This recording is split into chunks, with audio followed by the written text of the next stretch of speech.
Okay, and let's see, we need to bring in my list.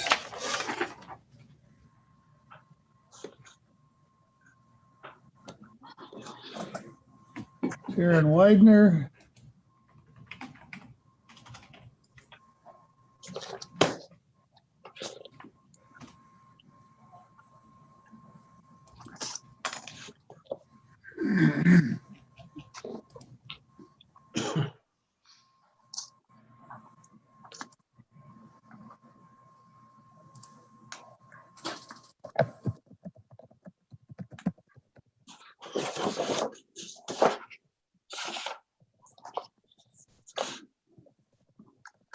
We'll make you and Emma some vocals and Amanda.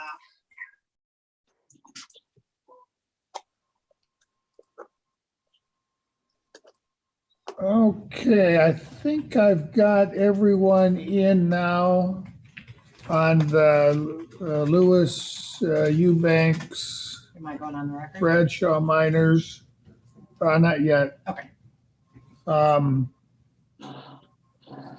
Let me run down the list real quick and make sure. Yep, I think we've got everyone. Okay, yes, go ahead, Shannon. You can put us on the record. Okay. All right, this is the matter of the Eubanks, Bradshaw, Lewis matters. Mr. Brown is the LGAL. Ms. Tucker for the petitioner. Ms. McCluskey represents Ms. Eubanks. Mr. Kelly represents Mr. Bradshaw. So we had a conversation off the record based on some late arriving and possibly yet to be provided medical records. We're still not quite ready to set a firm trial date. So what we're going to do is adjourn the pretrial for 2 weeks to see where we are then, and hopefully we will be able to set a firm trial date. So Shannon, what date and time? 2 weeks at 8:30. Yep. So that is what? I got my calendar covered up. Hang on. Let me just take this off really quick. So it's May 4th. So that'll be May 4th at 8:30. And I understand from the off the record conversation that we've got a couple parenting time issues that need to be addressed.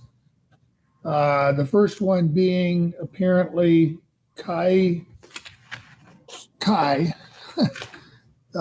is having some behaviors related to his visits with Dad. Who wants to address those first? Your Honor, my client had indicated to me that he's noticing Kai is becoming more defiant, will not listen to him. Granted, he's only 3 years old, but is saying things to him like, "You're not my dad." Essentially, I don't have to listen to you. Want to run out of the visitation room and have his dad chase him. His dad has talked to the person who's supervising the parenting time about it, and they're saying he can't allow this to happen.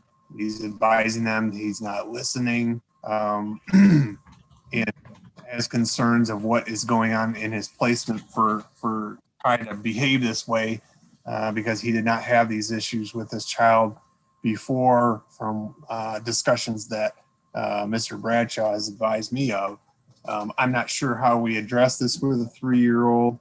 I know the Foster Care Review Board issued a report yesterday about behavioral issues that Kai's having allegedly before and after visits. Considering how he is in visits outside of his behaviors, it sounds like the visits are going well. So this goes back to, we've had this in countless cases before where we're unsure, especially of a child at this age, if the behaviors are because he wants to be with his parent, or if it's what the agency might be alleging, he's having issues seeing his parent. we don't know yet. And from what Mr. Brown had informed us of this morning, he has just started in with a therapist. But again, I agree with the court. I'm not sure what they're going to glean from a therapist as it relates to seeing his dad from a 3-year-old, considering what's going on. He is just requesting more assistance in relation to Kai's behaviors and how he is essentially treating his father. I'm not sure how we can address that, but I felt it was very important for the court to hear this. And he is still limited, very limited in the amount of parenting time he's getting each week, Your Honor, with all his children. And we're requesting if there is a possibility to get that increased in some way, or even allow for visitation, considering the weather is getting better. If it's not occurring outside of the agency, to possibly occur outside of the agency with the other children if they don't feel Kai would be appropriate, the concerns that he may take off if they're in a park or something along those lines. Thank you, Judge. So let me ask, when Dad has parenting time with Kai, are there other children there at the same time? His other sibling, August. And at some point, there's other siblings there too. And what before these petitions were filed, what kind of parenting time was Dad having with Kai? Is anyone? He had placement, Your Honor. He had custody of all his children.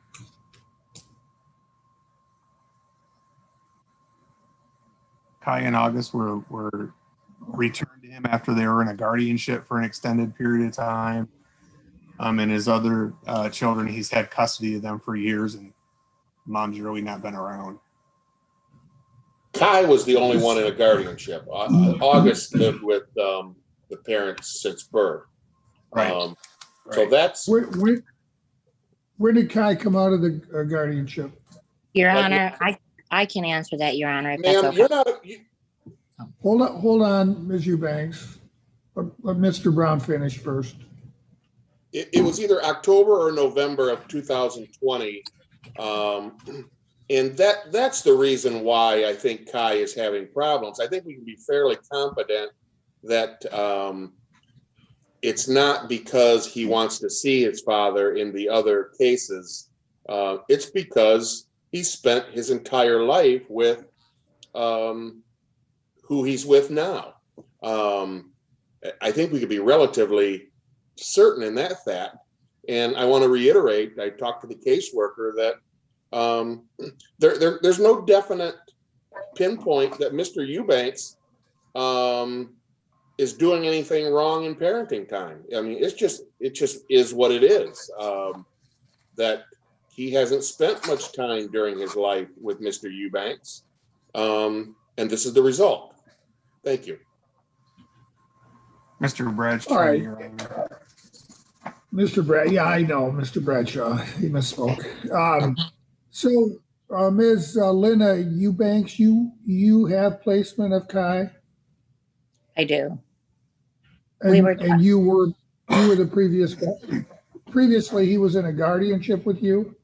Correct. He was with us from birth. We brought him home from the hospital, and the guardianship lasted until November 1st, 2020. So in that time period, did Kai see his father or have a relationship with him? For the first year, no. Mr. Bradshaw did not come around. He came around one time. So he did see him one time, and then 11 months later, he came again, and then it was every other week. Mr. Bradshaw and Yanessa Eubanks would have him every other weekend. And how did, once it moved to the every other, you said every other week or every other weekend? Every other weekend. And how was that going while the guardianship was still in place? We would have behavior issues when he came home on Sunday nights. He would be very thirsty on Sundays, very hungry. Was he resistant to going for Yes. these every Yes. other weekend? Yes, he would cry. And Some days he would vomit. so since these cases have been open and Kai's been back with you, what are you seeing before and after visits? Before visits, he says repeatedly, I don't want to see Samuel. I don't want to see Samuel. Now he's at the Department of Health and Human Services. If we pass it, he says, that's where Samuel lives. I don't want to go. And I try to ignore it. Wednesday nights after he sees him, he screams out and hollers. A very scared like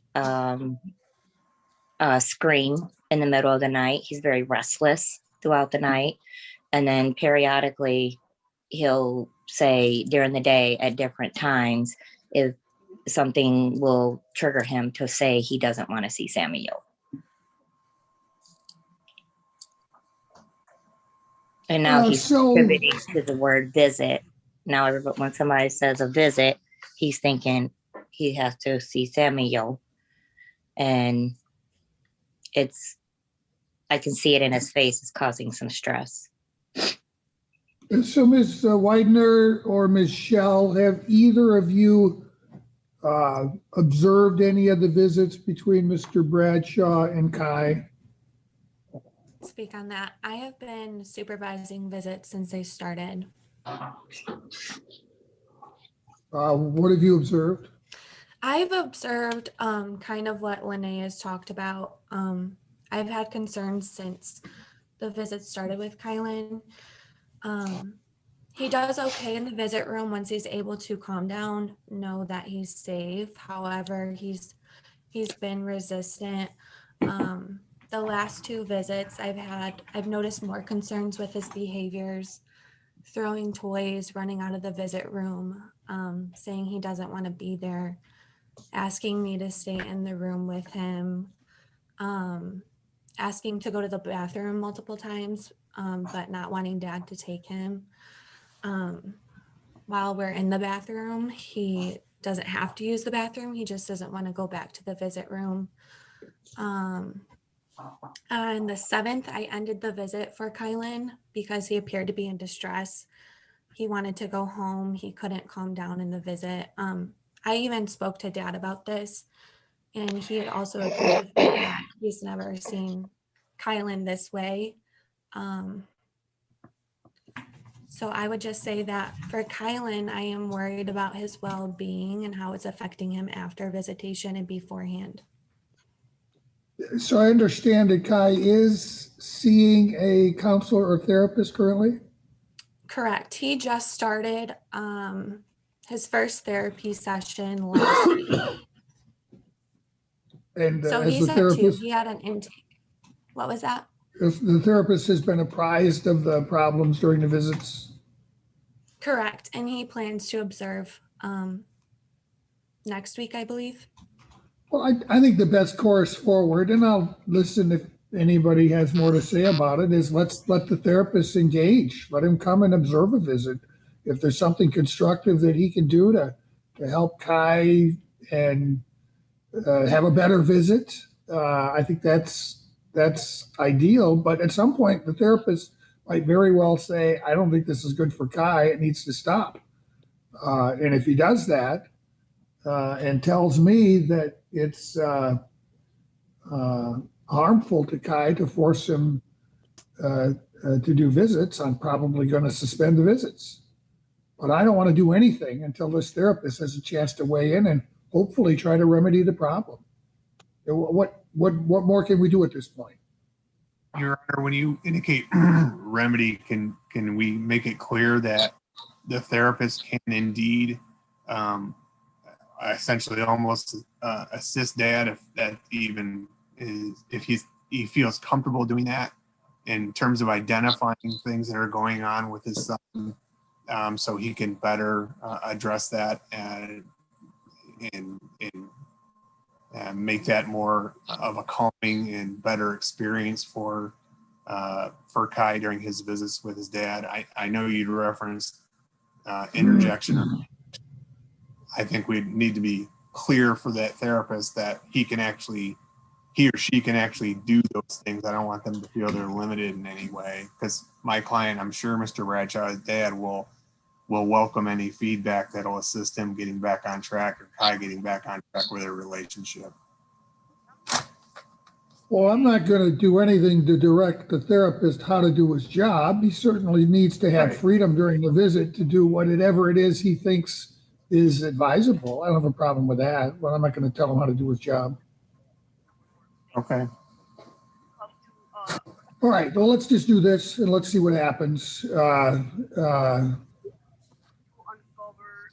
And let's see, we had another issue regarding some contact that Ms. Eubanks had with some of the children. Ms. Widener, do you have information for the court about that? Yes, I do. Last night I did a home visit with the Lewis children, her boys with Michael Lewis, and it was confirmed that mom had contact with the 3 oldest boys while dad was on vacation and the boys were staying with a relative. Dad was really honest with me about the situation, and all 3 of the boys confirmed the same story, that they had walked to a store with their cousin and mom had saw them and stopped and talked to them and gave them money. They didn't go into details about the conversation, but I do know that they did have contact with mom. How do I go about prohibiting random encounters in public? Your Honor, like I said in chambers when the court brought up that concern, I understand we can't really do anything to prevent random encounters in public, but it does seem like the mom here made an effort to seek out the boys and to talk to them. And some of the information I got from Michelle and Ms. Widener was that she talked to them, took photos with them, posted those photos on Facebook.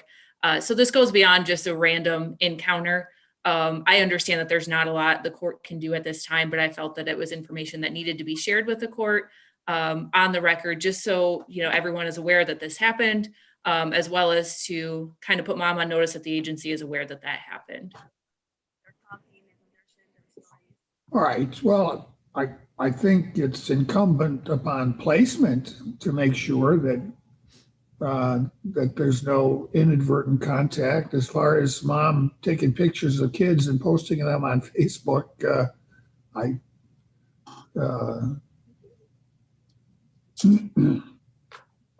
don't see any great harm in that. Not that I'm giving permission for that to happen, but she's excited to see her kids and she wants to put pictures to show that she saw them through a random encounter. So I think it's incumbent upon placement to make sure that kids are properly supervised. Understood, Your Honor. Thank you. All right. So we've given you the adjourned pretrial date. Hopefully, we will be able to give you a firm trial date in 2 weeks. And we'll just see where we are then. The main issue currently is the discovery. We want to make sure that all the medical records have been provided to Dr. Gurton. That Dr. Gurton has had an opportunity to issue whatever opinion he has and is prepared to go forward. There won't be any other hindrance to going forward to trial except the possibility if someone is going to demand an in-person hearing. And again, in 2 weeks, I might have a better idea of how that looks. So we'll see you back here in 2 weeks, folks.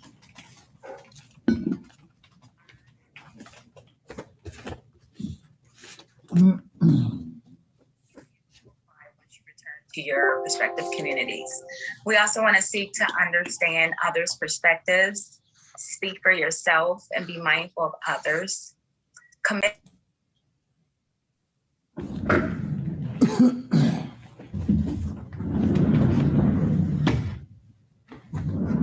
Okay, and next pretrial is the Zishki matter.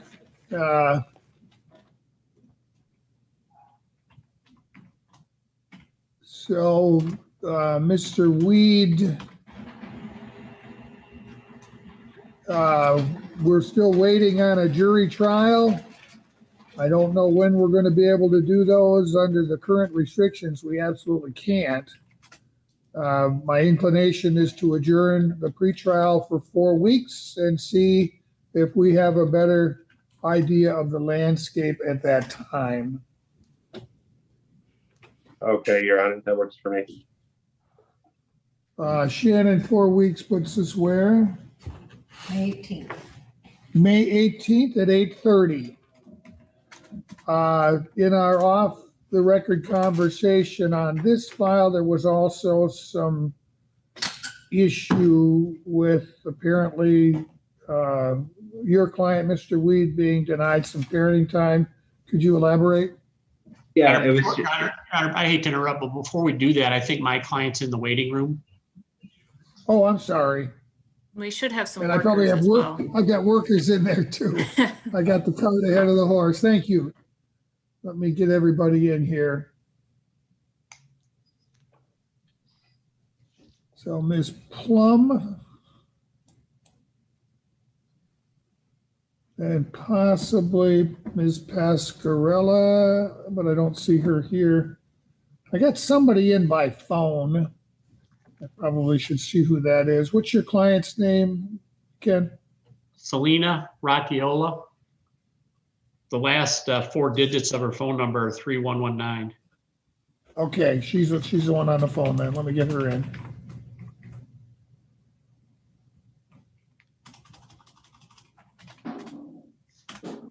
So I just let telephone into the courtroom. What is your name, ma'am? Selena Radiola.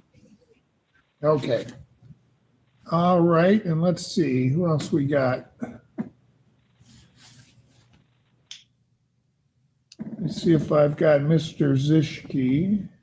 Or is He's he here with you, next to Mr. me. Oh, okay. I think that's everybody now. Thank you for reminding me of that, Ken. Okay, so in the Zishki matter, we have a jury demand. We cannot conduct jury trials now. I don't know when we will be able to start doing them. I'm going to adjourn the pretrial for 4 weeks, May 18th at 8:30. And hopefully we'll have a better idea of at least when we could start doing a jury trial. And also there is a parenting time issue. And Mr. Weed, if you could elaborate, please. My client, he was denied parenting time for a supervised visit by DHHS by the mother. Apparently, the mother had taken the child out of state. And my client would like to have that made up, and then also just, so this doesn't become a problem in the future. What day was that? 2 Mondays ago, she denied that parenting time. That was ordered. Ms. Plum, any reason we can't make up that missed visit? I will relay that information and it should be able to be made up. All right. I'll put something in my order to that effect. Anything else the court needs to address today? No, Your Honor. All right. We'll see you back here as indicated to resume the pretrial and hopefully set a trial date. Thank you, Your Honor. Thank you. All right. I think we're ready to move into our post terms.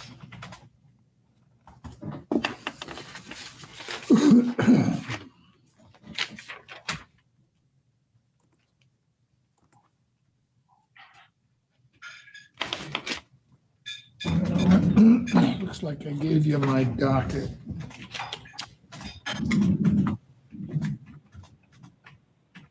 Could you print a fresh one out for me? I know What do there's you a, need me to do? you print out a fresh docket for me. Why don't we just put it here? Well, it's the one, it doesn't have either of the prelims that got scheduled.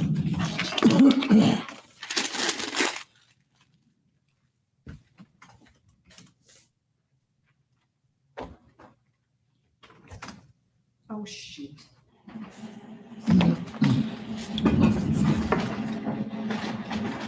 Okay, we got a post term for Love Neal. Let's see, I've got Samantha Wright. I'll get her in here. And I don't see an adoption worker listed yet. That's not a big shock. And we're waiting on Ms. Wright to connect. Okay, we're gonna post her for Love.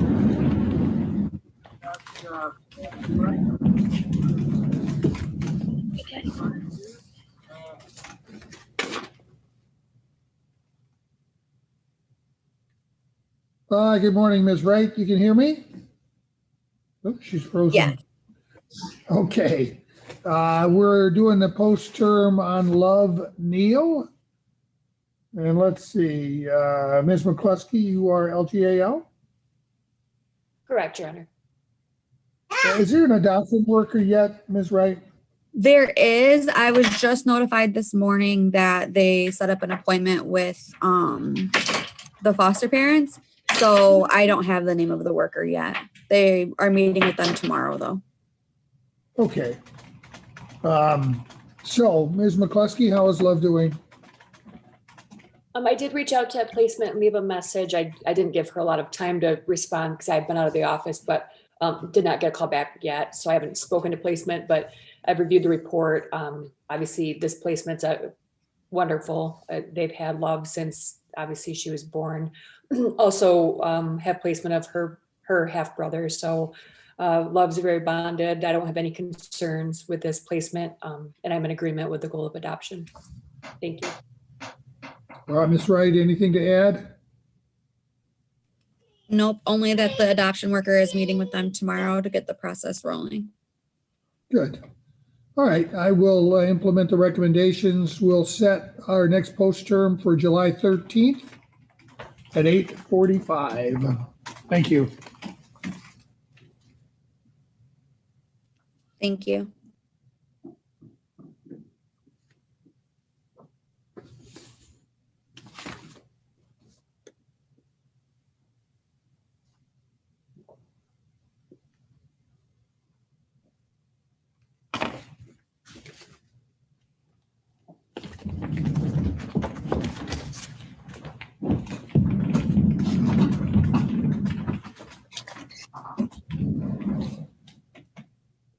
And let's see, I guess that brings us to the ALMAC matter.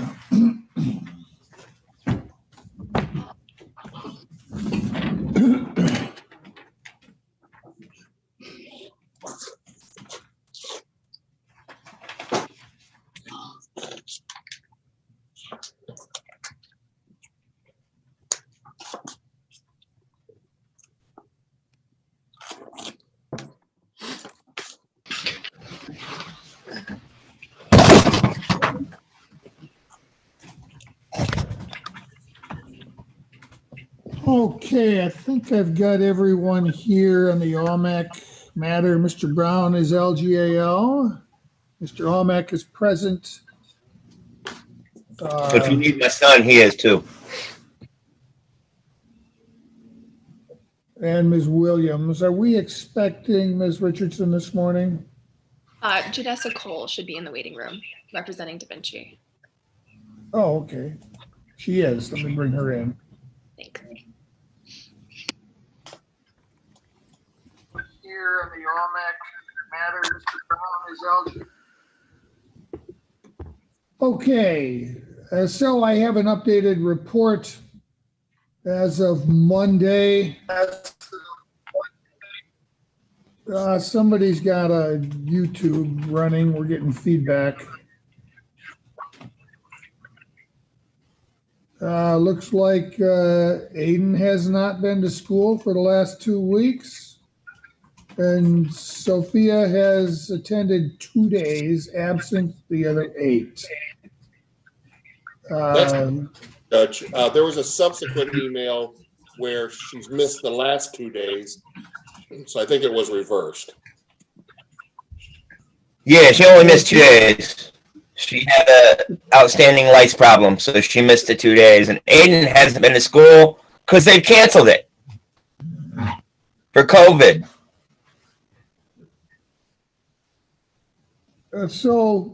Ms. Cole, can you shed some light on this? Yeah, yes. Da Vinci has been on virtual. We were on virtual the week after spring break.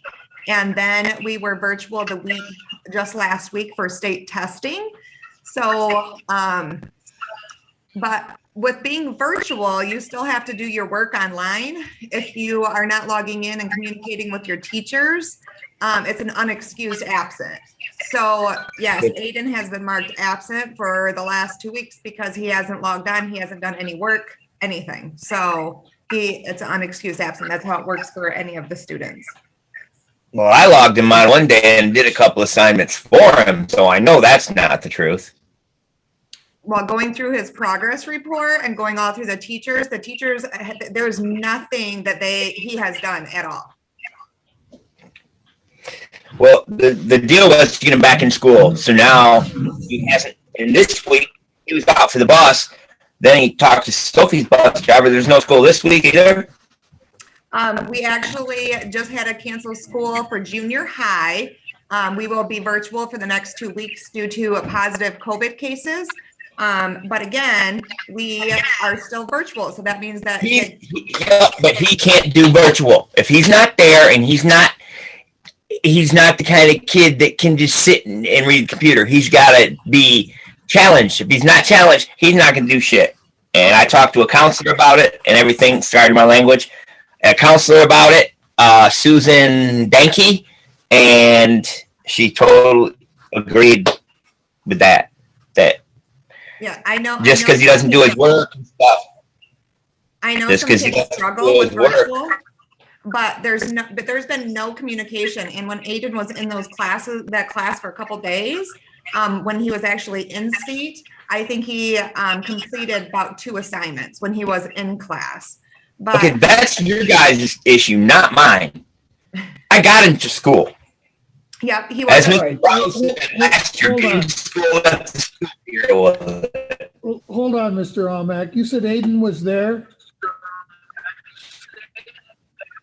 You said Aiden? Yes, he's here right now. You want him? I do. He's in his bedroom.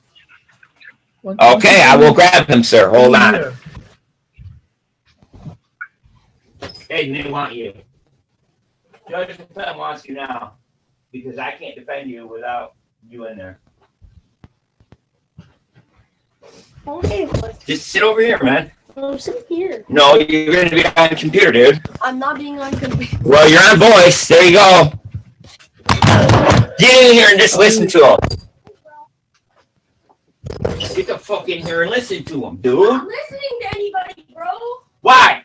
Guys, I don't know who they are. And one Judge LaFlamme, you met him before. I don't care who he is. I'll turn the volume real loud. Just stand right there. He doesn't want to be on camera. I don't. Aiden, can you hear me? Yes. He said yes. I'm Judge LaFlamme. I just wanted to talk with you for a minute. What is the problem with doing your schoolwork? Why are you not doing it? Do I have to talk attendance from my room? No, talk. Talk, I'll drag you in here and make you talk. Now talk. I don't like doing it online. The only thing to it, I don't like it. There, I talk. He said he doesn't like doing it online. Aiden, do you like living in your dad's home? What did he say? Well, come to the door. Nobody can see you. What did he say? Do you like living in my dad's home? In your dad's home? Yeah? Yeah. How would you like to be moved to a foster home? Tell him. I said I don't know. Jesus Christ, Chuck.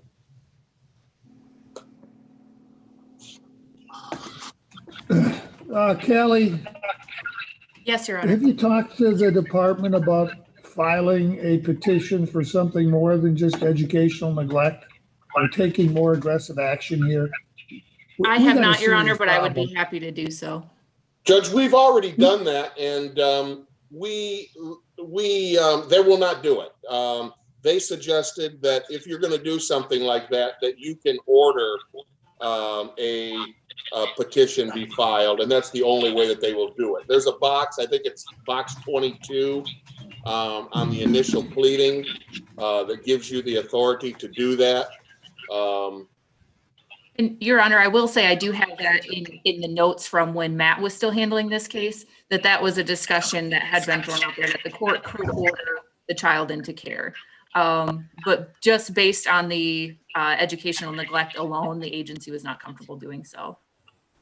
So I have not personally spoken to them, but that's what the notes in the file reflect from when Mr. Way had the case.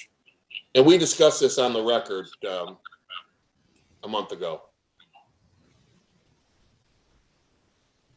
And I've also discussed him taking his test just to get him out of 6th grade, but nobody will give me that from the school. I've asked him many times. And then he don't have to worry about the rest of this year. He wants to play football next year, so he wants grades. He wants to go to school. He just doesn't want to do it online. I don't blame him. Have you guys tried it?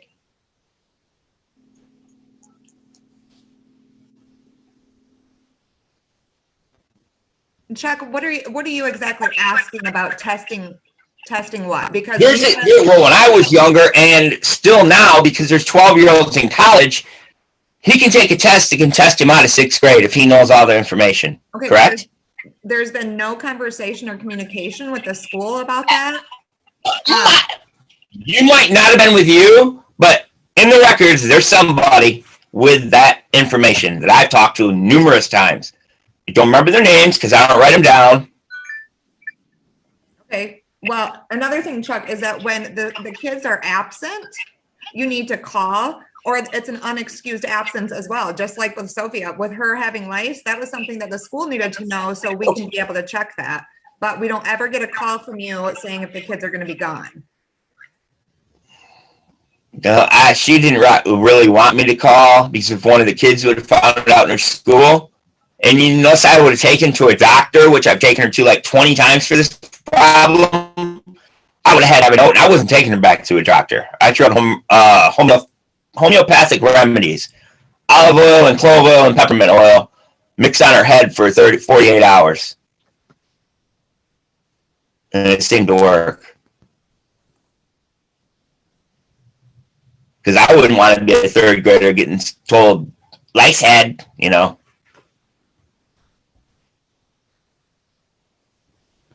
Ed and teases are enough about it.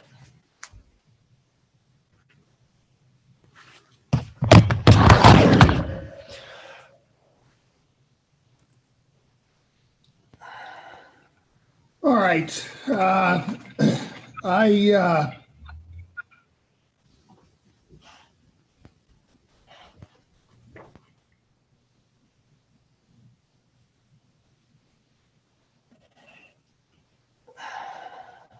I'm going to take some more serious steps. I'm going to make a finding today that it's contrary to the welfare of these children to remain in the home because the father is being seriously neglectful for their. How am I being neglectful, Judge? Not to interrupt you, but how? I've taken everything he likes away. Do you have a video game system? Bike? Nothing. It's clear to me, Mr. Omek, that you have no parental control over your children. They do what they want to do. And what they want to do is contrary to their well-being. They need to be in school. So we're going to have another court date, and I got to get a real lawyer then? Do you wish the court to appoint somebody to represent you today? Not less of Dungan. I can only appoint people that are on the contract, sir. Who's on the contract? She used to be. Ms. Dungan is not on the contract. We have, He's already had Rebecca, so I would assume at this point.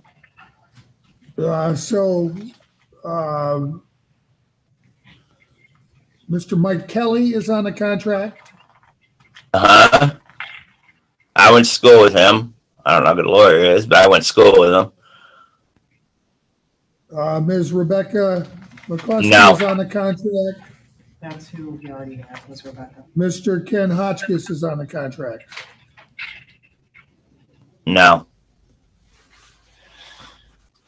I guess I'll try Michael Kelly. If it doesn't work, then I'll hire Miss Dungan. All right. If So you before I need the do money anything, for that, I will still do it. before I do anything else, I want to give you a chance to talk to Mr. Kelly, okay? Mike has already Yup. represented them. So- No, he has not. It doesn't matter, Shannon. Mr. What? Kelly, can you hear me? He looks like he stepped away for a moment. Like he's gonna learn even more. He's gonna do nothing. All right, well, as soon as he comes back. From home, dude. Oh, there he is. You need to go. I represented the mother in this case. Oh, okay. Do any work. So apparently Mr. Kelly previously represent the children's mother. Does his... That's not the mother, that's me, but fine. I got to find the lawyer. Hold on a minute. Normally that would present a conflict, but I think it's a conflict that you are able to waive if you're willing to. Would you like at least to discuss that issue with Mr. Kelly? I guess. All right, I'm going to put the two of you into a breakout room. If either of you say, as a result of that conversation, that the conflict is not resolvable, we will we'll bring you back in and we'll figure something else out. So follow the instructions. You'll be able Now, to what's have wrong with Sophie? She's been there some days. She had ice and stomach fluids, virus. Okay, besides that, she was there every day. And Aiden was there every day, but he didn't have online. So what, I'm supposed to break other laws to get him to do his online and stand over him with a belt? Is that what you're suggesting? Give me an answer. Because you all want to take him away, but you're not giving me help. I go see therapists every 2 weeks. But as far as I know, you can't lay hands on your kid anymore. And you sure can't wail on him with a belt. Nobody's advocating for you to lay hands on your children, sir. But you're saying I'm not a good dad. I don't have control of them. So what do you suggest? I want to hear this one. From any of you, please. Mr. Omek, the problems you are experiencing didn't happen overnight. They've happened over a lifetime. Okay, they got taken away. I spoiled them, and then their big sister died. Sorry. So you're going to take them away from the one stable thing they have? What do you think's going to happen? Mr. Omek, I don't know for sure what I'm going to do, but I want to give you a chance to talk to. Fine, I'll talk to Mr. Kelly. All right, well, hold on. Yes, sir. So you're going to get some instructions on the screen. Okay. We'll allow the two of you to have a private conversation. When you're done, just come back in, and then I'll recall your case at that time, okay? Mm-hmm.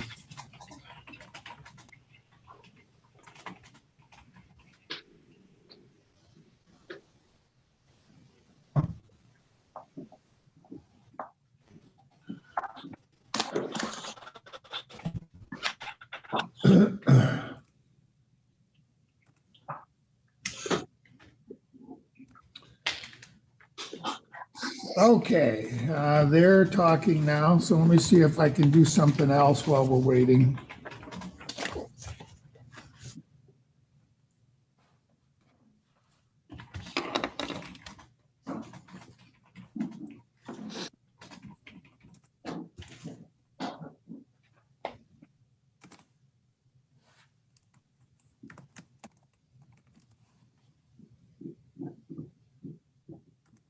Is Mr. Kelly on the ball matter? I don't believe so.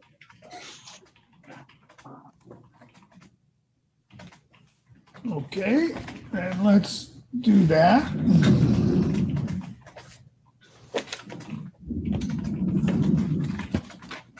Nor is he on the Coburn matter.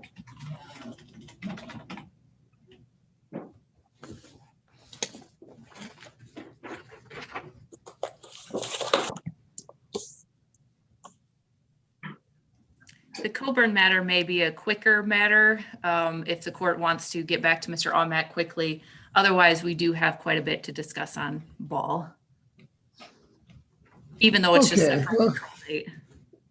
Let's go ahead and do Coburn then.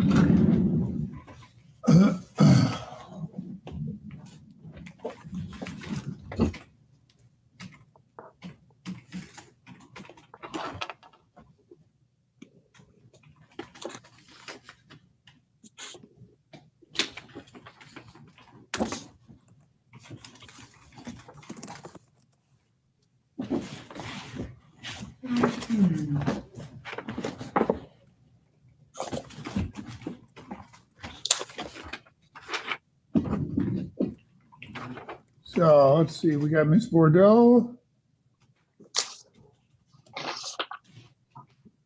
and Ms. Taluki.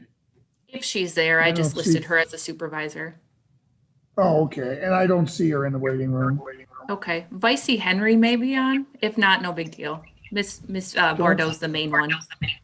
I don't see her, but the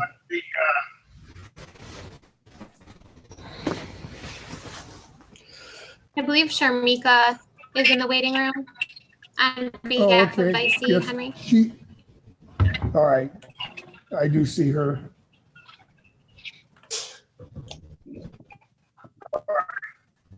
And I've got a Galaxy Note. Let me see who that is. Hi, Judge. I'm back. All right, hold on a minute, Mr. Almack. I've got to deal with another matter, and then we'll recall your case.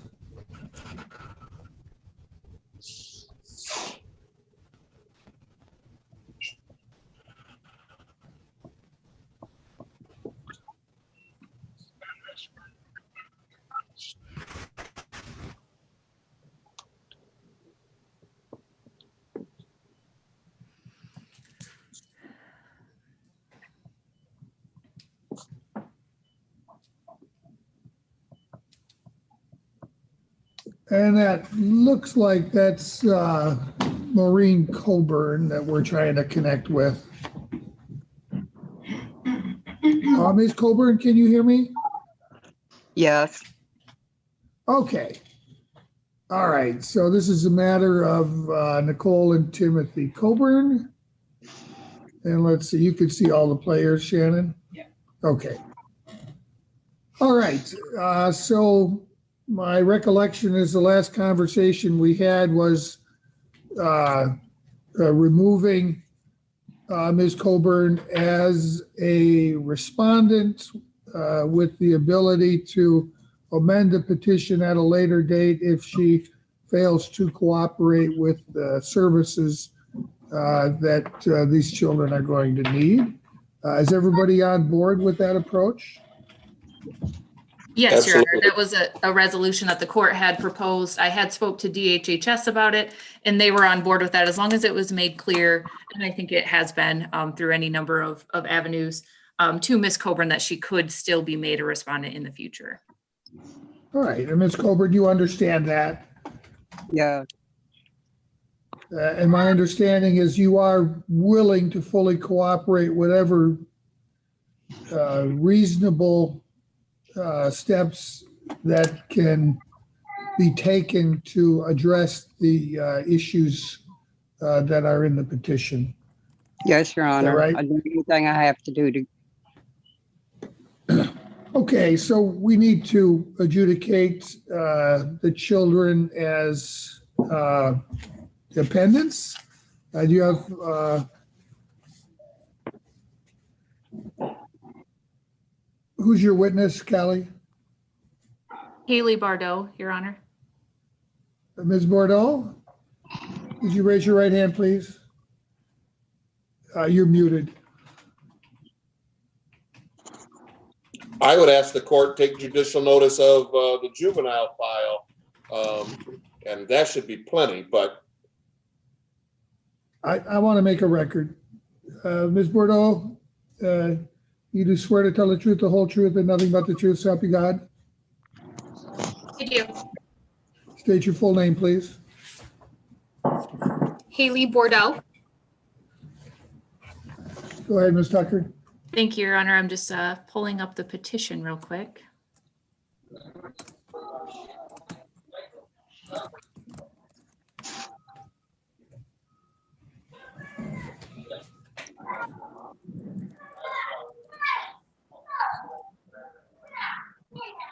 Sorry, I'm having a hard time. Oh, I got it. Okay. Ms. Bardot, you are employed with the Department of Health and Human Services? Yeah. Okay. Is it through that capacity that you became involved with the minor children Nicole Coburn, date of birth January 12th, 2004, and Timothy Coburn, date of birth December 31st, 2004? Yes. Okay. Are you aware of some behavioral issues that these two minor children are having? I am. Okay. Can you briefly explain to me what those would be? There were concerns for potentially human trafficking of Nicole Coburn, as well as ongoing substance use issues. Timothy has been engaging in significant criminal issues, including recently stealing a vehicle. The children are in and out of the youth center due to juvenile delinquency issues. Nicole is currently pregnant, and her behaviors were extremely concerning for not only her health, but also for the health of her unborn child. The children are not supervised. They come and go as they please, and there were concerns that they were also involved in romantic relationships with adults. Okay. Do you feel that these children would benefit from services from the court and being under the court's jurisdiction? Yes. Okay. Now, you had mentioned that the children come and go as they please. Has there ever been any issues of them running away or being away for long periods of time? Yes. Okay. Running away. Would you, who do the children currently live with? The children, Tim is currently in the youth center, and Nicole is currently at a residential placement. Okay. Prior to where they are currently, were they with Maureen Coburn? Yes. Okay. Do you feel Ms. Coburn provided a stable environment for these children? They had a home that they could come to, that they could return to, but I didn't see that they were properly supervised. Okay, so you feel that there were issues of supervision over these children? Yes. Okay. Do you, you mentioned that both children have a lengthy criminal history? Yes.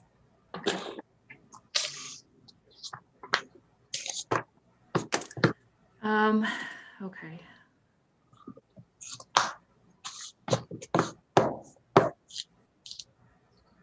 Ms. Bordeaux, could you agree that as to both juveniles, that they have repeatedly run away from home and have been beyond the control of a parent or legally responsible person?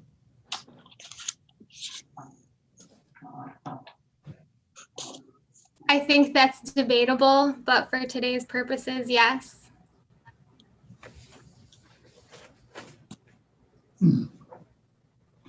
Based upon this testimony and the juvenile record of both children, I do find that indeed there's a basis to adjudicate each of them as dependents.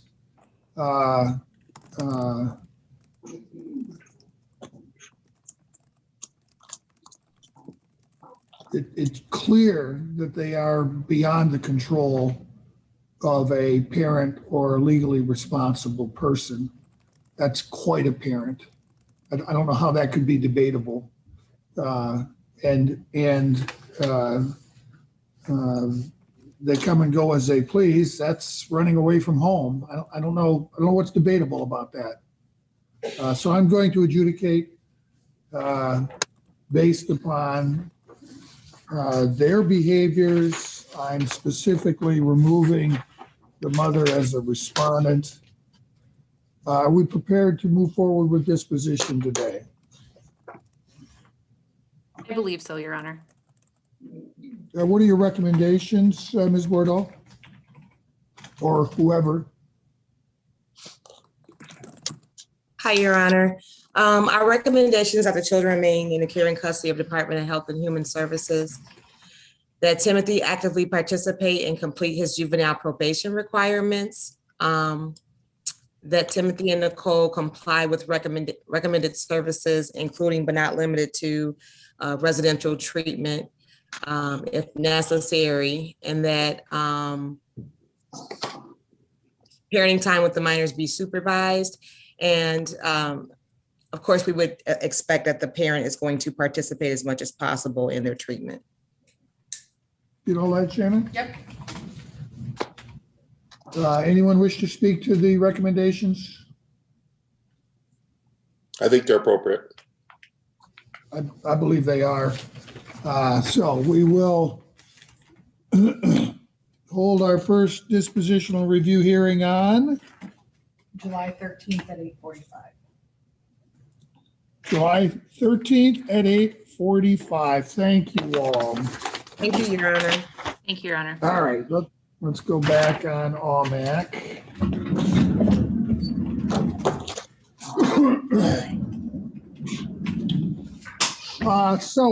Mr. Kelly and Mr. AUMAC, you did have a chance to talk.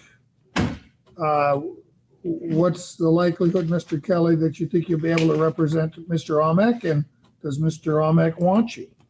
Your Honor, we had spoken, and I think considering the direction this case is going, and the information I gleaned from previously representing this case, he'd feel more comfortable retaining his own counsel, and I would agree with that. All right, so Mr. AUMAC, I'm not going to take any action until you have counsel. Are you going to be able to retain? You mentioned Ms. Danke's name earlier. She certainly is well versed in this area of the law. Danke and Duncan.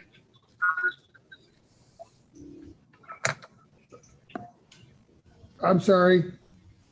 I'll be able to get them. I'll be able to retain them. All right, I'm going to put this over for 2 weeks to give you a chance to retain an attorney, and then we'll come back on the record in 2 weeks. There's nothing the school can do right now. Since I'm disabled. Okay, but that's not my fault. You're punishing us for that. I'm sorry, Mr. AUMAC. I mean, Sophie's going to school. Mr. AUMAC. If I can try to convince him and help him do his damn work, would that help? That's all we want. He needs to do his schoolwork, and we Let me go in a different room. We get that he does better live, but they can't do live right now. I mean, that's. I know this. I'll try to help you more. I mean, there's everything taken away. May 4th at 9:45. May 4th at 9:45. Your Honor, just to be clear, you said the court is not taking any action until that, at least until that I'm day. not. He needs to have counsel. I was said Susan Danke. I didn't mean saying her name. I meant to say Susan somebody else. Well, Mr. Almack, who it is you wish to retain? We do have one other attorney that I sometimes appoint, Mr. Timothy Williams. We know if he's ever been on this case? I don't know. I don't think so. one question, Judge. Go ahead. Just a quick one. Nothing to do with that. I'm sorry, you keep breaking up, Mr. Almack. I'm not hearing you clearly. I don't know who that is. I don't even know who it is.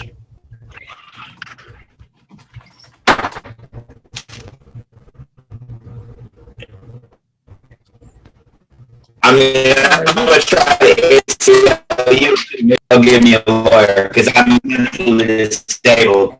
So. All right, well, I'm going to appoint Mr. Timothy Williams. We'll have him get a hold of you before the next hearing so that he has a chance to talk to you. I'm not going to take any action until you have an attorney. Well, just tell me what the thing is. I'll try to get it. Bye. All right, we'll see you back here in 2 weeks at 9:45. Thank you, Shannon.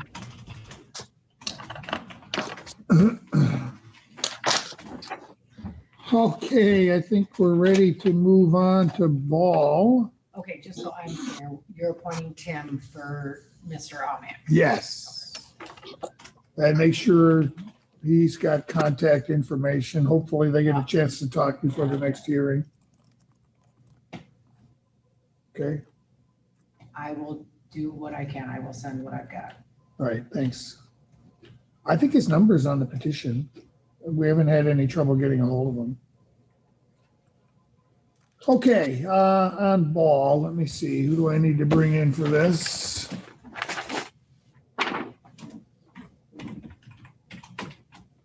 Chris Davis, I do not see. Amber Fader's here. Let me bring her in. Margaret Parks is here. Mr. Ball is here.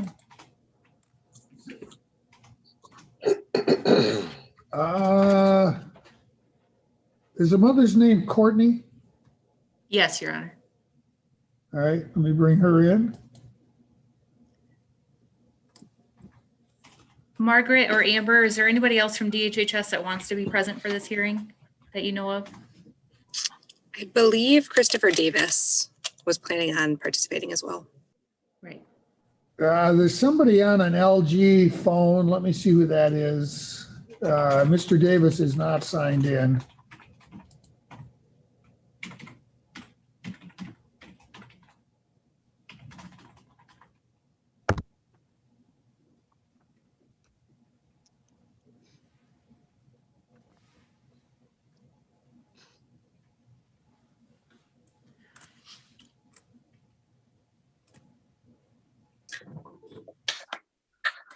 Okay, I let someone in on a LG phone.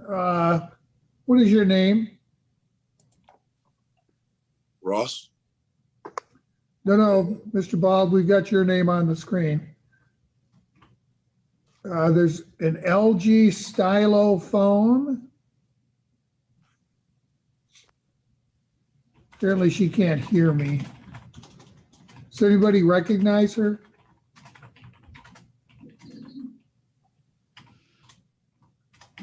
All right, so she's not on this case. She must be with one of the prelims we've got scheduled. Your Honor, I'm sorry. Mr. Davis is off today, but I believe Farrah Glamley is in the waiting room.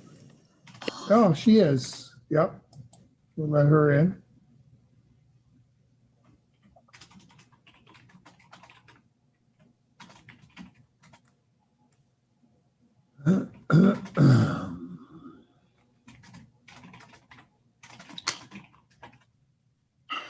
All right, and if she ever does make a connection, we'll find out who she is.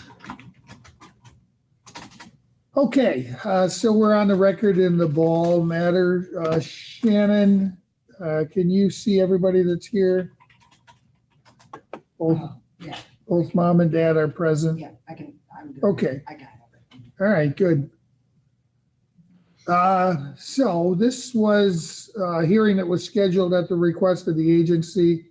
What's the specific request, Ms. Tucker? Yes, Your Honor.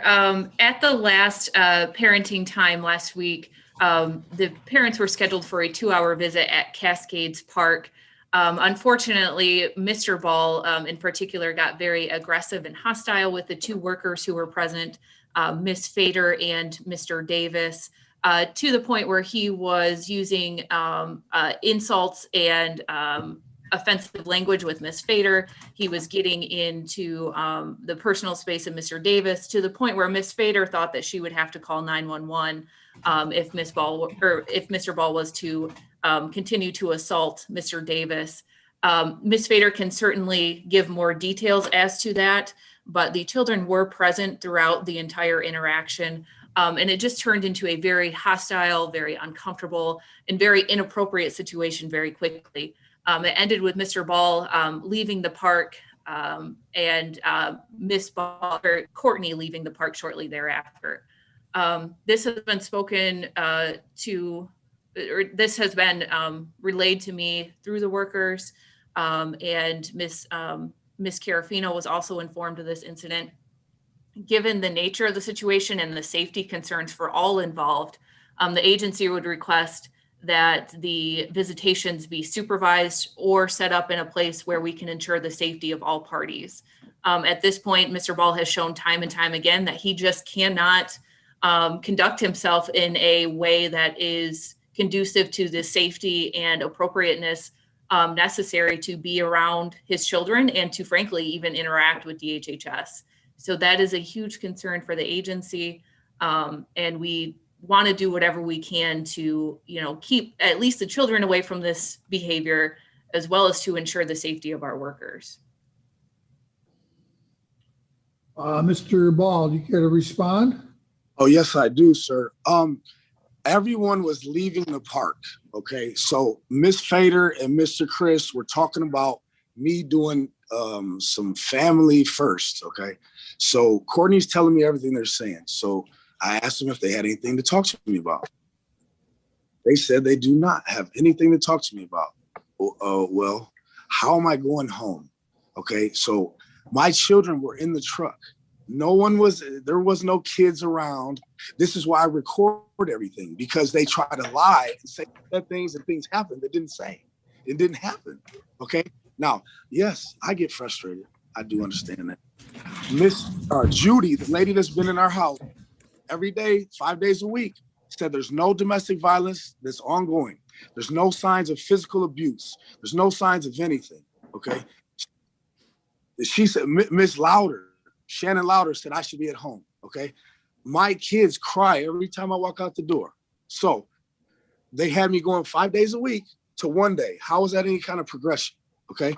Nothing has been proven. There's nothing been proven of nothing. Mr. Ball, let me stop you. Yes, sir. We're not here to try your case today. But we're here to find out about what happened at this visit. The agency's telling me hold on. Okay, yes, sir. How they perceived your behavior that day. I want you to address that and that only. Okay, so I asked Chris if we had anything to talk about because they want me to do work family first. Amber, which I asked not to even, she hasn't been coming to any visits. Amber is very rude to me. She's been rude to me. That's why I record everything, but I didn't record this, you see? So now I'm in a dilemma. So Amber's laughing at me. Do we have anything to talk about, Chris and Amber? No, we don't have anything to talk about. But Courtney just had a whole bunch of stuff that they was telling her, and we are our family. This is my kids. So now you're making it so I can't even be a part of the conversation. So she's laughing at me in my face. snickering, smiling at me, laughing at me. So yes, I got irritated. I don't even want her at my visits. My kids, there's no, this is just crazy, man. There's no proof of any domestic violence ongoing or any physical anything. There's nothing. So why are we still here? Why are we still here? Judy said that everything's good. We do, Mr. Ball, you've demanded a jury trial. Oh, for sure. That's where I get proof of whatever it is that the agency has as a basis for me to take jurisdiction over your children. That happens at a trial. We haven't had a trial yet. I get that. But you know why they want to come to court today? So now they're coming, oh, well, he was doing this and doing that, but they want to come to court today so they can they want to further give my children trauma, mental trauma. They've already said there's no domestic violence. There's no proof of any, abuse. So why are we still having this conversation? The way I treat. And also, as mother, could I speak for just a quick second? Hold on a minute. I'm mom. Okay. I want to make sure Mr. Ball is done. Your Honor, I did not assault anyone. I did not do anything. I was in arm's length of everyone. Okay. That's it. I just told them I don't like how they're handling my situation. And I'm getting the hell out of here. And I left. And they were already leaving because it was cold outside. It was too windy. Mr. Ball, do you realize that kind of a conversation isn't appropriate at a parenting time visit? Sir, we didn't have any. They were having the conversation with Courtney. So why didn't they have it with me? Your visit is for you to see your kids, not to get into arguments with the workers about how they're handling your case. Those are totally separate issues. Everyone was leaving, sir. I was just talking to them at the end of it. My wife was leaving because it was too cold. Okay, sir. It wasn't they didn't have to stop the visit. We already stopped the visit. We said we're leaving. I put my kids in the car. My kids were in the truck. They were nowhere near any conversation we had.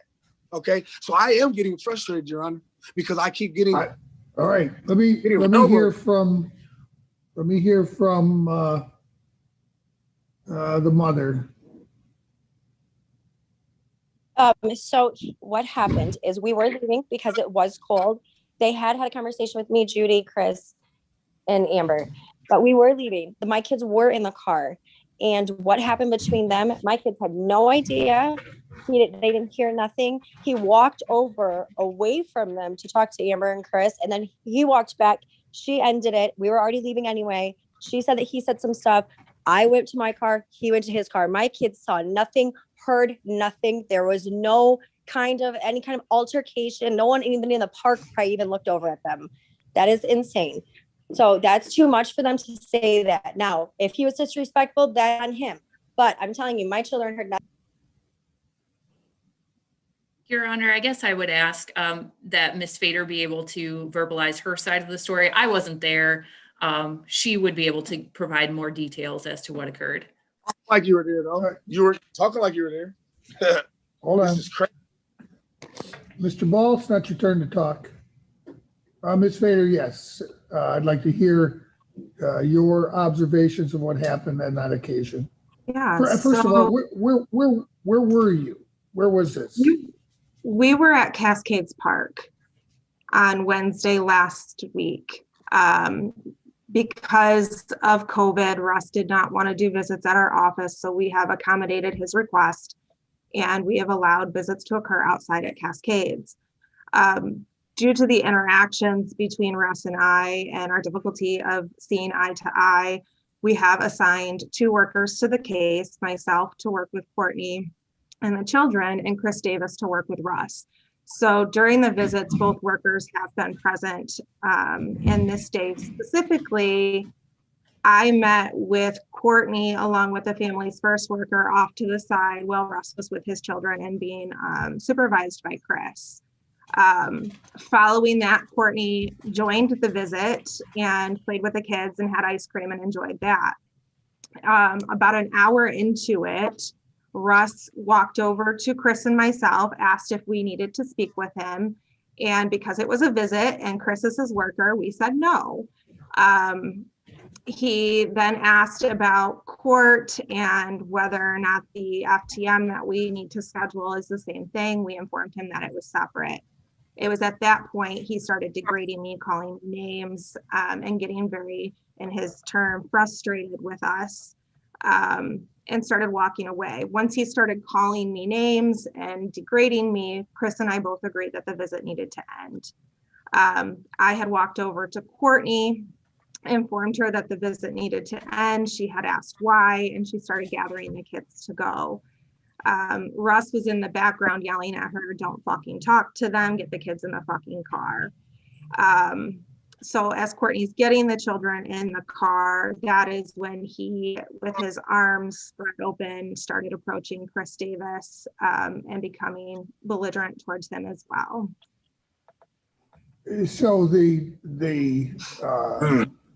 statement Mr. Ball made and the mother made that the children were in the car and couldn't hear any of this is incorrect. I believe so, yes. That's why I record everything, because you people Amber, lie. you know for a fact the children were in the car. Amber, We you're the can one get that a came to divorce. me and said that he called me a fat ass. We have All to right. end it. You All know my right. kids were All in the right. car. Reagan was already in the car because it was freezing. Courtney was Lying, putting bro. kids That's in why the car. It is very possible That's that why I they record Here's- everything, because you people are lying. You're fucking lying. And I don't even care. If you don't want me to be a part of my kid's life, cool. My kids are. So here's what I'm going to do. I'm ordering visits supervised at the agency going forward. Judge, may I address something just real briefly? Go ahead, Mr. Brown. I'm the guardian. You know, I was going to call, and maybe cooler heads can prevail. I was going to call Mr. Ball as his children's attorney, since he does not have an attorney. And that's what I think is a shame in this right now, that there couldn't be any common ground to help him with realizing the situation in this case. This case could have been potentially over by now. Mr. Hotchkiss is the nicest attorney that, and a good attorney. So I can't believe that somebody can't get along with Mr. Hotchkiss. And Mr. Williams is a competent attorney. That asking for a jury trial, this case could go into next year. And if we could maybe appoint somebody, maybe not appoint him, but just to talk to Mr. Ball and let him know that this case could have been getting ready to close by now. But all the disinformation going around, because Mr. Ball can't navigate this system by himself, is just causing a mess. And it's probably causing hardship on the children, and it'll continue to cause hardship on the children because of lack of information in this case. I can't advise him, but again, this case could have been nearing its end by now if people could have just listened to one another. Yes, I agree completely. My kids are suffering tremendously not having him home. And that's his fault right now. All they want to do is talk to him, and they couldn't even talk to your husband. Your Honor, I do have one other issue to bring up besides just a visit at the park whenever the court is ready. Go ahead, Ms. Tucker. Okay. Your Honor, another issue in this case has been DHHS's ability to interview the children. And the parents continue to deny access to the children in that regard. And so part of the reason that they need to interview the children alone is because we would like to have the kids assessed at the CTAC Center. And the CTAC Center would prefer to have some idea of what the kids would say before they perform their assessment. So we would ask that the court order that DHHS be allowed to interview the children alone outside of the presence of the parents. And we also would like to court order the CTAC assessment. Could somebody let me know why someone would think a CTAC assessment? I haven't been apprised of this. Why in the world that would be necessary in a situation like this? Because they have been interviewed. Just give me some idea why something so drastic as a CTAC would be needed for these children. I would just, you can email me. I'd just like to know what the basis for that is as their guardian. I would too, as their mother. So Miss Tucker, Miss Tucker, Yes, Your Honor. you're telling me these children have never been interviewed by CPS? I would defer to Ms. Parks or Ms. Fader. That is my understanding, is that they have continually been denied access or have not been allowed to speak with the children in a setting that the children may feel safe to disclose what is actually occurring in the home. I can speak to that. Your Honor, that is completely false, Your Honor. Hold on. So Ms. Parks, can you speak to that? I can, Your Honor. During my investigation, so this was in December, Ms. Ball allowed me to speak with the children. I spoke with all of the children in the same room as her. There was also a camera in the room. So it was, well, I did speak with them. It was extremely chaotic. I had all of the kids, plus a parent, plus a camera in the room. The quality of if you would call it an interview, was extremely poor. And so that's why we had requested individual interviews that are private without a parent being there, and obviously not a camera in that setting. Sir, that's a nanny cam for my babysitters. I can have a camera anywhere in my house. Why can't a camera be there for them to interview my children? That's insane. Okay, I can speak to that as well because I was part of that conversation. Ms. Ball, I've got that. It was my recollection that Ms. Ball expressed some concerns with the children being interviewed alone. And I was under the impression we'd come to the resolution that the interviews would be recorded, that Ms. Ball would not be present, but that we could review the interviews after the fact.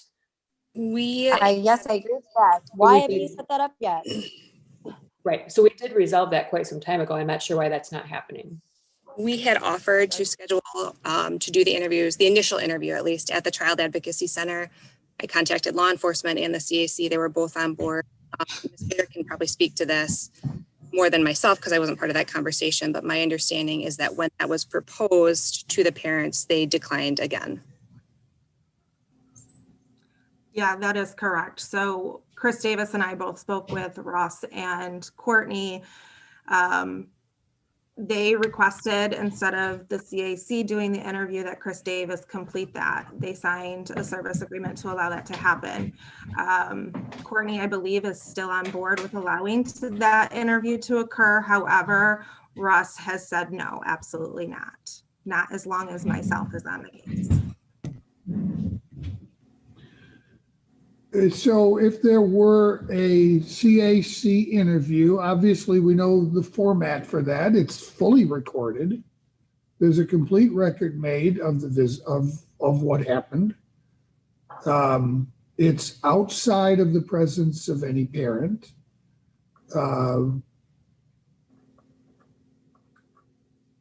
There's no reason why that shouldn't happen. If the children truly aren't afraid of their father or afraid of their mother, and I'm assuming when they speak in a CAC setting, they will honestly say how they feel and how they think, and there will be a complete record of it. What possible objection to that does either parent have? I don't understand. I have no objection to it. I would like it done as soon as possible so my husband can come home. And I've said this since day one. Well, let's do it.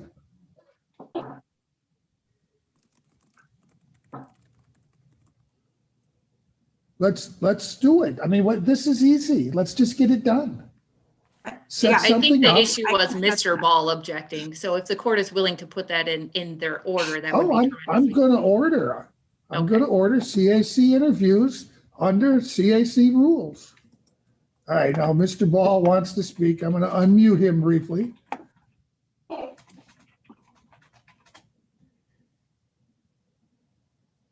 I understand what's going on right here. The only objection, my kids are going to say, I'm not worried about what my kids are going to say. Why do we keep putting my kids through mental stress? Okay.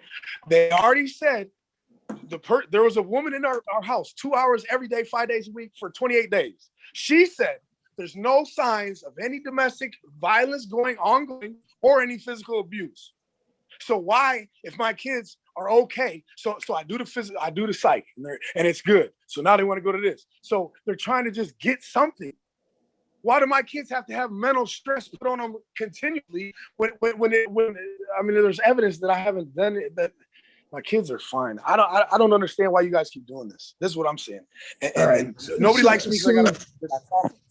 I'm going to order CAC interviews for each child, and then I want to see the reports of those as soon as they're done. They don't do reports. If my kids aren't being recorded and we can't know what's going on, my kids aren't. Well, they will be, Mr. Ball, they will be recorded. These interviews are recorded. And they've already talked to my kids 3 or 4 different times. Man. So now they can't find anything. So now they're trying to do something else. That's all this boils down to. They've already done all these tests, done these conversations. And the kids are fine. Mr. Ball, if what you're saying is correct, then that's what will result from a CAC interview. And that's fine, but how about in the long term, sir? How about the long term? How about PTSD? How about going and getting interrogated by people for nothing? There's not one accusation of anything that I've done to my kids. Mr. Ball, they're not interrogations. They are not interrogations. That's exactly what it is, man. If you put your kids in a room, have some person that they don't even know talking to them, what is that? I know what an interrogation is. They're not interrogations. All right, I'm going to order the CAC interviews. You're I'm going to be suing you. I'm ordering that the visits be moved. I would suggest that you recuse yourself, right? I'm going to order that the visits with Dad be supervised at the agency. I do want to move this forward. So Mr. Ball is pretty adamant that there's been people in the home. They've observed. They haven't seen any evidence of domestic violence. I mean, I want to give him his day in court, but he's demanded a jury trial, so I can't really do that until we're able to do a jury trial. But at least I can deal with these 2 issues. Do we have something else on the calendar right now, Shannon? For this case, or? For this case, yeah. Your Honor, this is Farah speaking. Can I speak for a second? Wait a minute. I'm trying to get some information from Shannon. We've got a pretrial scheduled for June 8th at 8:30. Okay. So we've got a pretrial on June 8th, and hopefully we'll know better by then when I can do a jury trial. So go ahead, Ms. Galamali. So we would also have to have it ordered that the parents not transport the kids to the CAC because they're both listed as perpetrators. They would not be able to transport the children. So somebody else would have to transport the kids. Oh, I don't have anybody else to transport our children, and my kids will not go with just anybody. It's Hold on, ma'am. Hold on. So, Ms. Galamali, I guess I'm trying to understand. The children are in the mother's care and custody. What's the problem with her transporting them? Due to sorry, Kaylee, go ahead. That's okay. It's a CAC policy that the subjects that the children are being interviewed about. So in this case, it would be the mom and the dad. They are not allowed to transport the kids to the CAC. It's just another precaution so that the kids are more comfortable talking about potential issues in the home. It's a very standard procedural rule at the CAC that the subjects that the kids are being interviewed about are not allowed to be there. So in situations like this, we've had CPS transport in the past. We've also had law enforcement transport if the parents, for whatever reason, absolutely object to CPS or DHHS being the ones to transport. I've never had an issue having DHS transport or the law enforcement agency transport. It's really just another precaution for the kids to be comfortable in saying whatever they need to say. Is it possible that they could be transported by a friend or family member and that would satisfy the CAC rules? Yes, it would. As long as Courtney and Mr. Ball are not on the premises, whoever's willing to transport is fine to bring them. All right, let me ask Mom about that. I have So, nobody to ma'am, transport. I'm sorry. I have no support besides my husband. I have nobody to transport my children there. so there's not a friend or a relative She lives or in Indiana, sir. I have nobody. And the fact that you would even have my kids riding a police car or with a caseworker is traumatic. Again, going back to what Ross is saying, this is crazy. This can't be part of the rules. Oh, you can't interview my kids unless I go drop them off? Come on. Ma'am, listen to me, okay? I'm trying to avoid a police car. I was exploring with you. I mean, you don't have anyone in this area that your children know that you would be comfortable with giving them a ride over there and bringing them back so that they're not in a police car or something else. I have one person. She lives in Fort Wayne, Indiana, and she is a sonographer at a hospital. She's very busy. That's the only person my kids will go with. I mean, that's the only person I could think of right now at the top of my head. Again, this is pushing us back and back and back and back and back. It's like my kids need their dad. All right. Well, I'm trying very much, ma'am, to accommodate both your I concerns appreciate it. and the agency's concerns for the policies of this center. Can you talk to this friend and see if we can get a date, then I can definitely talk to her. Yes. let's try that before we do anything else. I want to respect your concerns, ma'am, but I also want the kids interviewed in a setting that you should expect fully that the kids are going to say what you expect them to say. So what's to be afraid of? Yeah, I'm not afraid of anything. I just think it's crazy that I can't drive them there. But I mean, again, it's just another hassle for me to have to go through as I've done nothing, but it's fine. I will find a way for my kids to get there. Yes. All right. So Callie, if you could identify a date, you could communicate that to her so that she can have the friend do the transport. That way the children aren't in any way traumatized. Yes. Somebody they know. Yes. Let's do it that way. Maybe Mr. Ball, that's not going to win you any points. You're just demonstrating to me, sir, why there are concerns here. You're a rageaholic. You're out of control. All right, we'll put this in the order. Let's get this done. Thank you, Your Honor.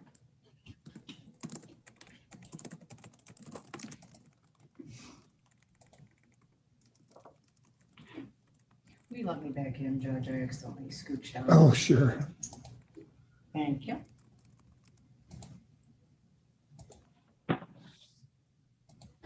Okay. Let's see.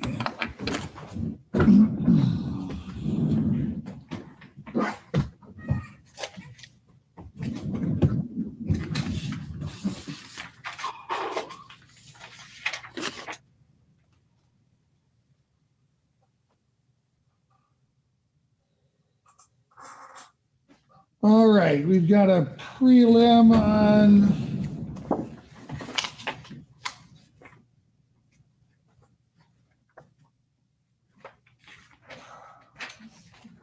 this is Ellsworth.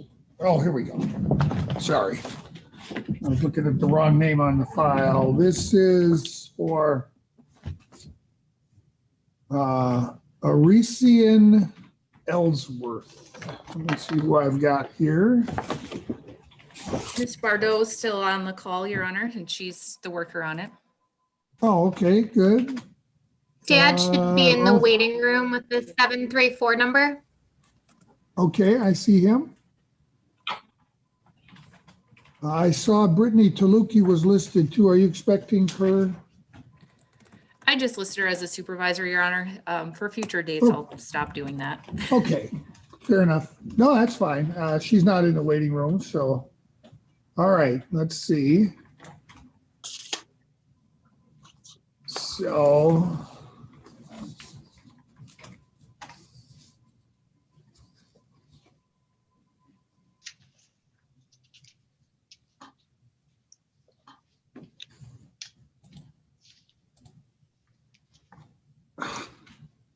All right, at the 734 number, what is your name, please?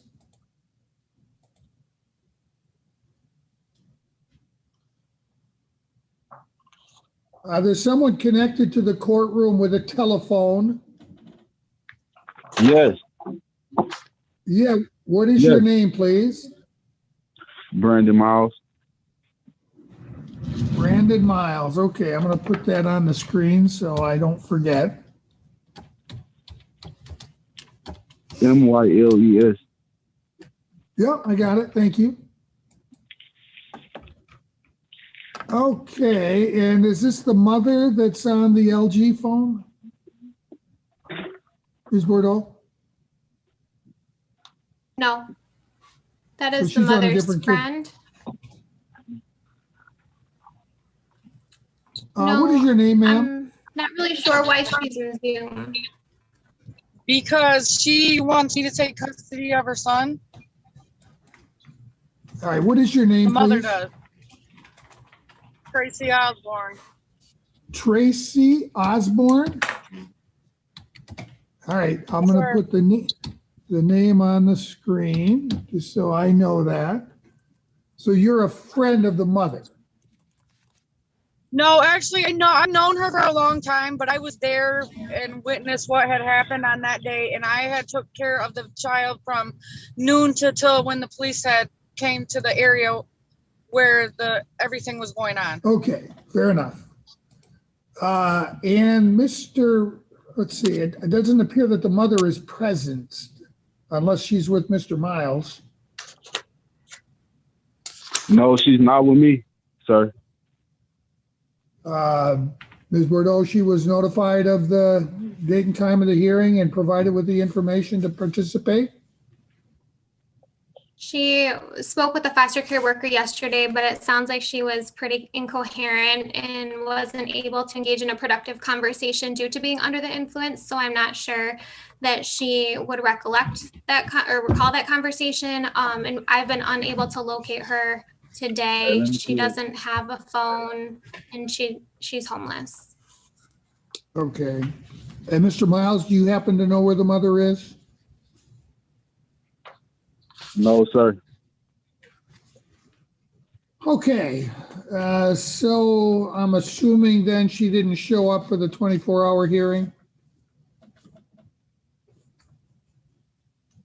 Is that correct, Ms. Bordeaux? I don't believe that she did. I actually wasn't present for that hearing yesterday. My coworker Casey Cole covered it for me. Okay, well, let me just see if there's anything in the order that was entered.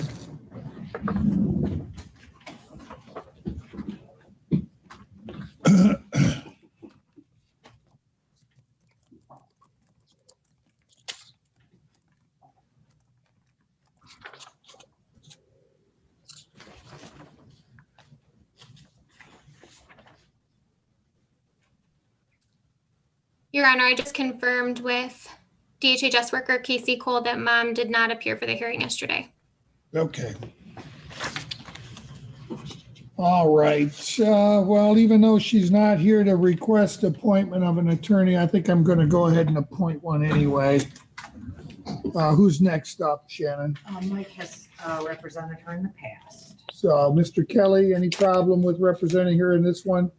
No, Your Honor. Mr. Miles, you are also entitled to be represented by an attorney today. Do you wish to have the court appoint someone to represent you? Judge, he's putative father. He's not even the legal father. Oh, I'm sorry. Mr. Miles, you're just putative. So until such time as you establish your paternity over this child, do you believe you are the father? Yes, 100%. All right. So there's a couple ways you can establish paternity. One is that you and the mother both sign a affidavit of paternity, but if she's incoherent or unavailable, that could be challenging. Do you know if she'd be willing to sign an affidavit? I'd rather go another way around it because it's kind of hard for me to talk to her. Like she's like delusional it's hard for me to talk to her. She don't want to listen to me. And are you indeed interested in having your paternity established for this child? Yes. All right, so the court, I think I'm going to order a paternity test. There'll still be another step. I can't declare you to be the father of this child, sir.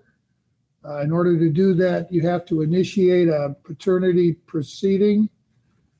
You can speak with your well, I haven't appointed anyone yet. Well, on the assumption that there's going to be paternity established, I think I am going to go ahead and appoint.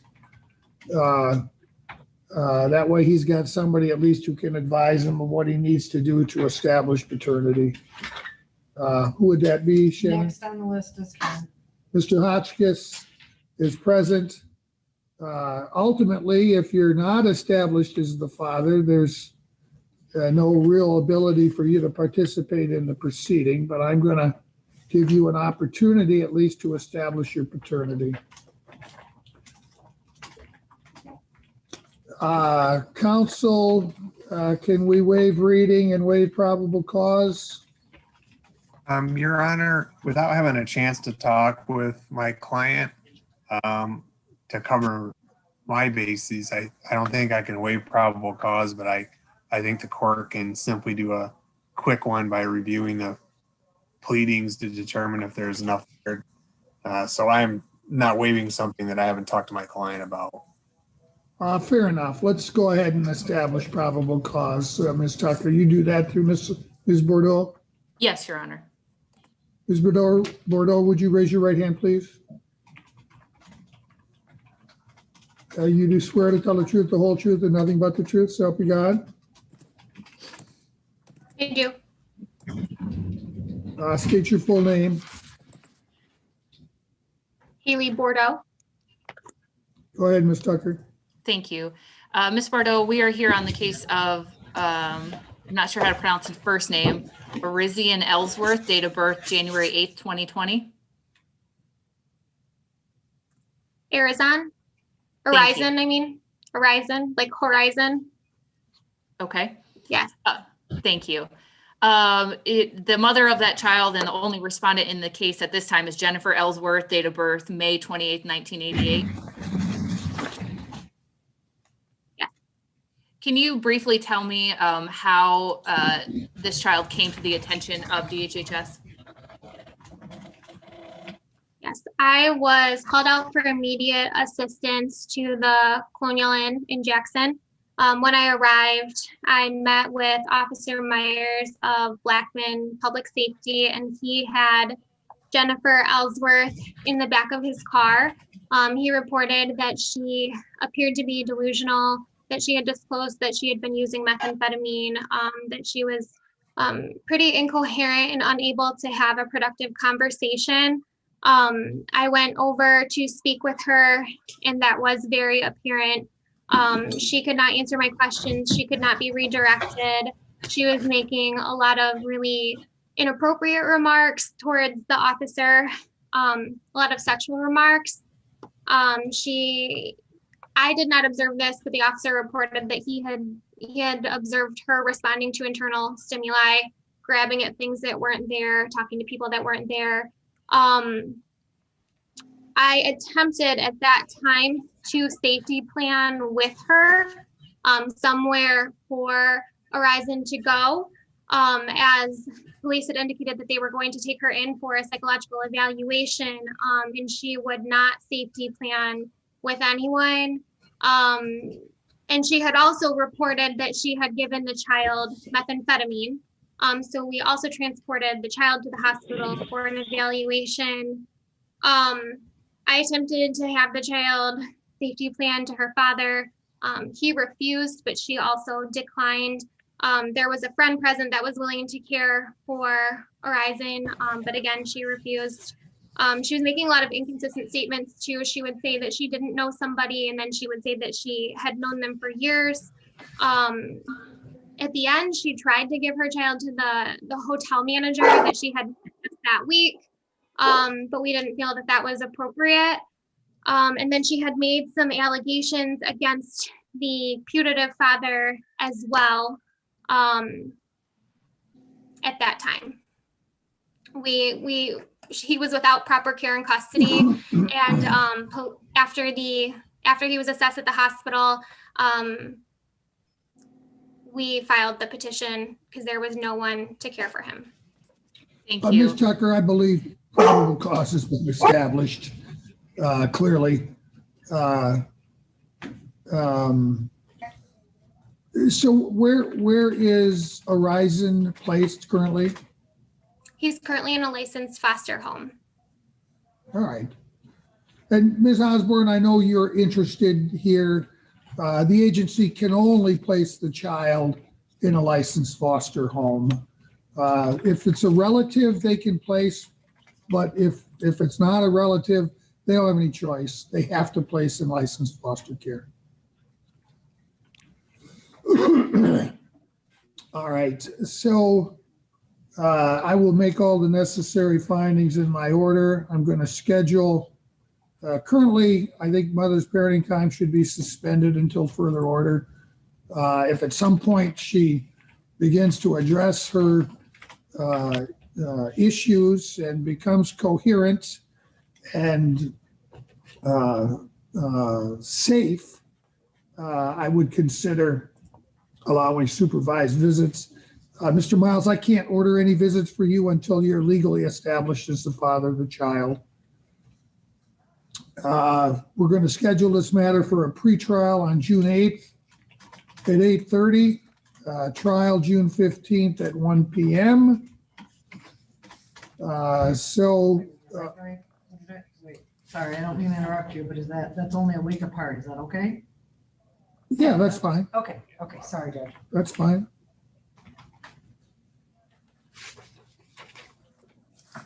It wouldn't shock me to find out that mom's not going to be present, so we probably should publish the summons since she's homeless and we're not sure where we can find her. If we can serve her, great.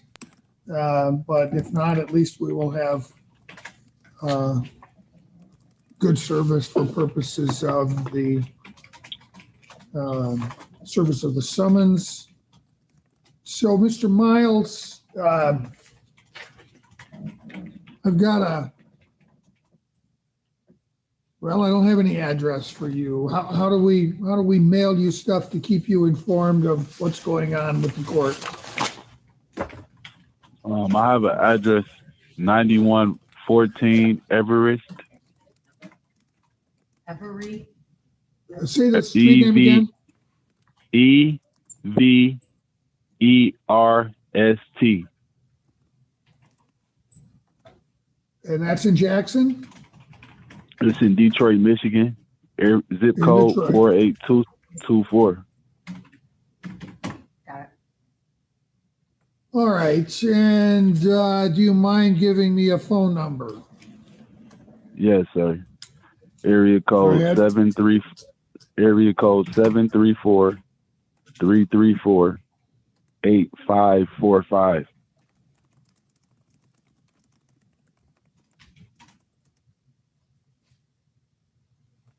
Okay, in order for you to be able to participate in a trial or actually participate in any aspect of this case, you do need to establish your paternity.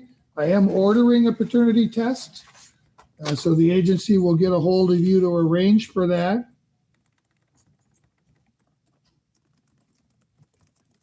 But just a paternity test isn't enough. Like I said, I don't have the ability to make you the legal father of this child in this proceeding. Normally what we do is the affidavit of parentage, but when we got a mom that's in the apparent state that this one is in, I think the likelihood we're going to be able to get her to sign an affidavit, particularly given that she's made statements about concerns about you, is probably not very high. So that means you're going to have to actually initiate a paternity action, and the attorney that I appointed today can give you a little guidance on what you need to do there. He can't represent you in that matter, but he can tell you what to do. Okay? Yes. Your Honor, you said that trial date was June 15 at 1 p.m. Yes. Okay, thank you.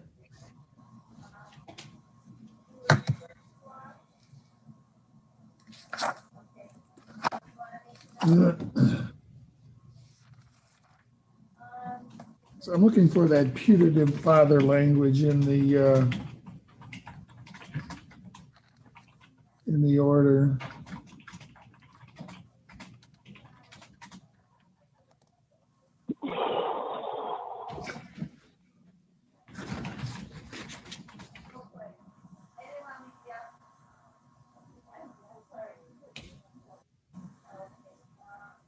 Oh, there it is.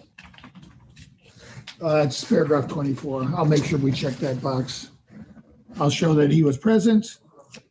The order says you have 14 days to establish paternity, but if you need more time, I'll certainly grant that, Mr. Miles.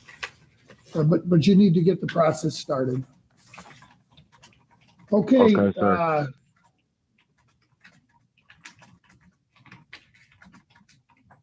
We will plan on seeing you all back here on June 8th at 8:30. Thank you, Your Honor.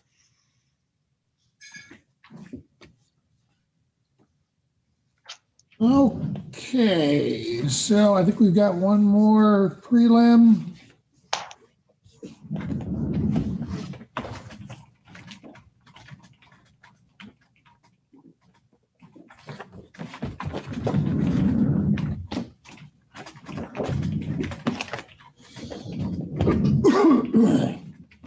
And this is the matter of Lewis Miners. So let's see, I'm gonna let everybody else back in.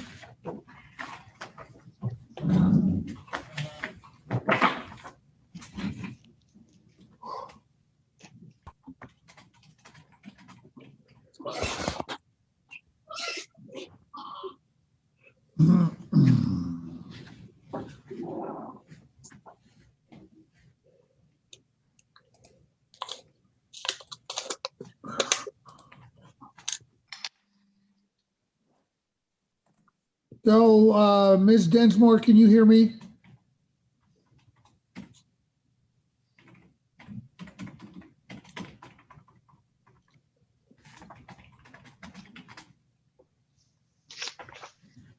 According to the sign-in, both the mother and the father are present on the same call. But I don't know if we just haven't made an audio connection or what. It appears that they cannot hear. Let me try their phones and see if maybe that works.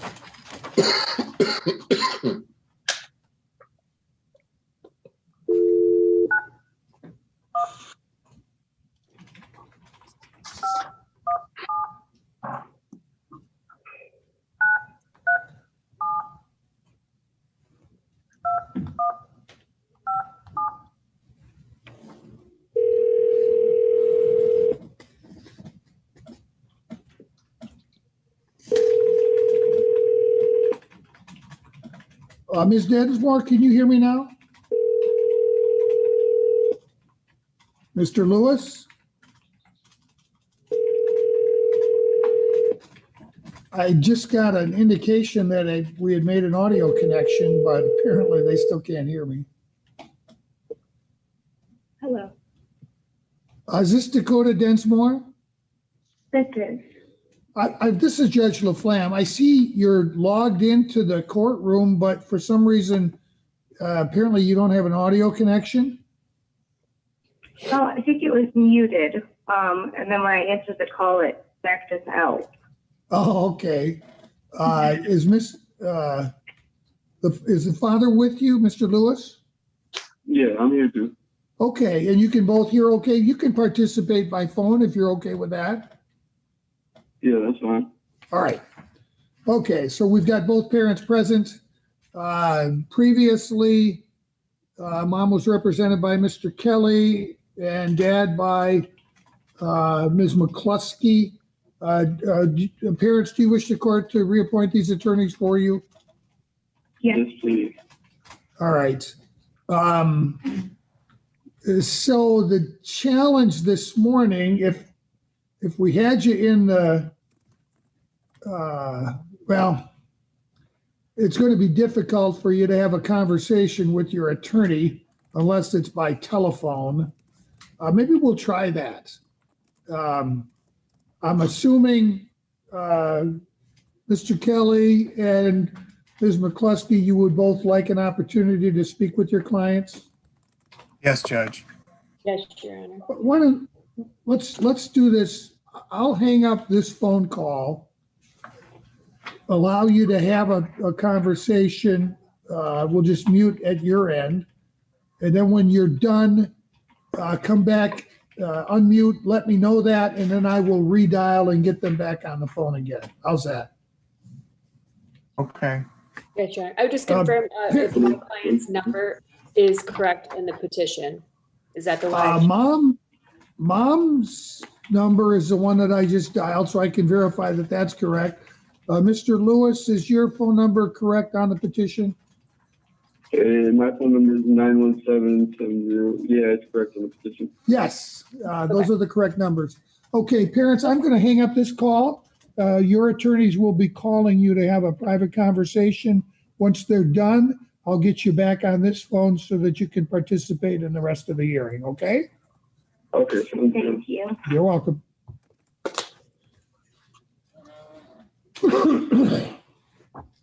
Morning, Peter. Morning, Josh. How you doing? Good, how are you?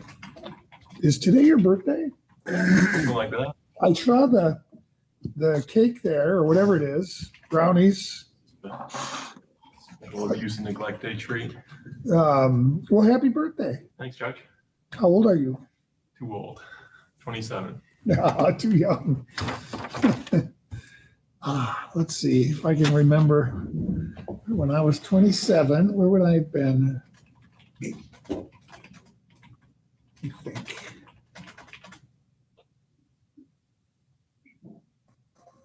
Hey, Dakota. Judge, just for your information, you're still live on YouTube before you want to answer that.